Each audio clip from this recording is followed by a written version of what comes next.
Таны хүүхэд өглөө бүрөөлж сургуульд авах дургүй байна уу? Энэ нь зүгээр нэг зөрүүл биш, дотоод айдас сэтгэл зүйн зөрчлийн үндэс юм. Тэгвэл сэтгэл судлаач эрдэмтэн Зигмунд Фройдийн психоанализ онолоор тайлбарлая. Сургууль тасан зохицох стрессийн 3 шалтгааныг хэлье. Эхний шалтгаан нь салтын айдас. Ээжээ бити яв намайг орхиод явах гээд байна уу гэж хүүхэд асууж байна уу?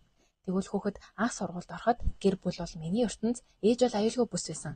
Тэгтэл гинэд өөр орчинд орж хайртай хүнээс холдож байгаа нь яг л дэлхийн урж байгаа юм шиг мэдрэмж өгдөг байна. Тиймээс өглөө бүр уйлна, гизэн өвдөн, сургуульд явахгүй гэж гомдолдог байна. Энэ нь бол салтын айдас. Хоёр дахь шалтгаан нь дотоод зөрчил. Хүүхдийн сэтгэл дотор яг л хоёр өөр дуу хоолой зэрэг орж байгаа юм шиг санагддаг байна. Энэ хоёр нь ид болон супер эго. Эд нь түүнийг тоглохгүй хүснээ хийж хашгирдаг. Гэтэл супер эго нь багшаа сонс, дүрмээ дааг, бусдыг бити зовоорой гэж шивндэг байна. Энэ хоёрын дунд зууршлагч нь буюу эго нь түүнийг юу зөв, юу буруу гэж шанаж болгодог байна. Хүүхэд шинэ орчинд ормогц эдгээр хоёр хоолой улам хүчтэй дуугарч хүүхэд аль нэгийг сонгох, эсвэл бүр таг дуугаа болох алийг нь хийж мэднэ. Энэ бол жинхэнэ дотоод зөрчил. Гурав дахь шалтгаан айцаа илэрхийлж чадахгүй байх. Хүүхэд сэтгэл хөдлөлөө үгээр илэрхийлж чаддаггүй. Тийм болохоор айц нь би өвдлөө, би чимээгүй байх ёстой гэсэн биеийн хэлбэр шилждэг. Энэ бол сэтгэл зүйн айдас, бие махбодын дохио болж хувирс хэлбэр юм а. Энэ нь repression буюу сэтгэлийн дарамт нуугдмал хэлбэрт орж байна гэсэн үг байна. Нэгдүгээр аюулгүй байдлын мэдрэмжийг бий болгох. Ид, эго, супер эго хоорондын тэнцвэр хэврэг байдаг. Сургуулийн эхний өдрүүдэд хүүхдэд тайван мэдрэмж төрүүлэх. Эцэг эх багш хүүхдийн мэдрэмжийг хүлээн зөвшөөрөх. Айдас зөрчилтэй нь ухамсарт бус хэлбэрээр илэрдэг. Бие махбодын хувьд толгой өвдөх, дуугийн болох гэх мэт.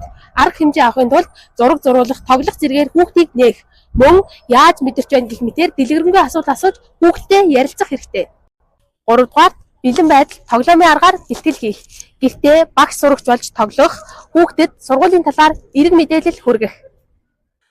Тэгвэл үүнийг психоанализийн үндэслэлтэй шийдвэрлэх арга замууд. Нэгт тоглоомын төсөл. Тоглоом бол хүүхдийн хэл, ухамсаргүй сэтгэл хөдлөл зөрчил тоглоомоор дамжин гарч ирдэг. Үүнийг сэтгэл зүйчийн оролцоотойгоор тоглоомоор дамжуулан ажиглах, мөн хүүхэд тоглоомоор дамжуулан юу бүтээж, юу давтаж байгааг судалж, ухамсаргүй зөрчлийг илрүүлэх хэрэгтэй. Хоёрт биеийн шинж тэмдгийг анзаарах. Фрейди үзлээр сэтгэл хөдлөл шууд илэрч чадахгүйгээр биеэр илэрдэг.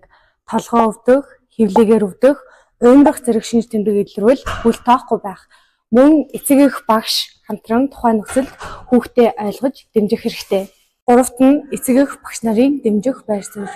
Хүүхдийн супер эго буюу ёс суртахуун хүлээлт нь эцэг эх багш нарын нөлөөгөөр төлөвшдөг.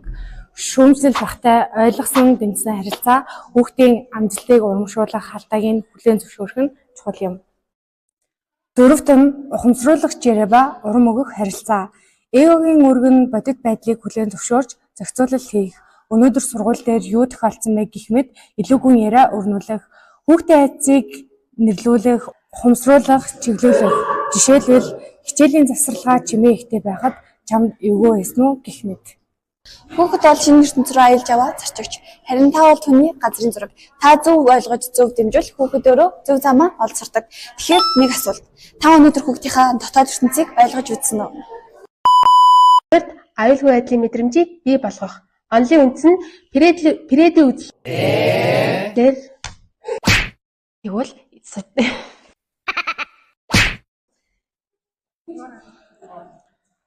Дөрөвт нь ухамсаргүй яриа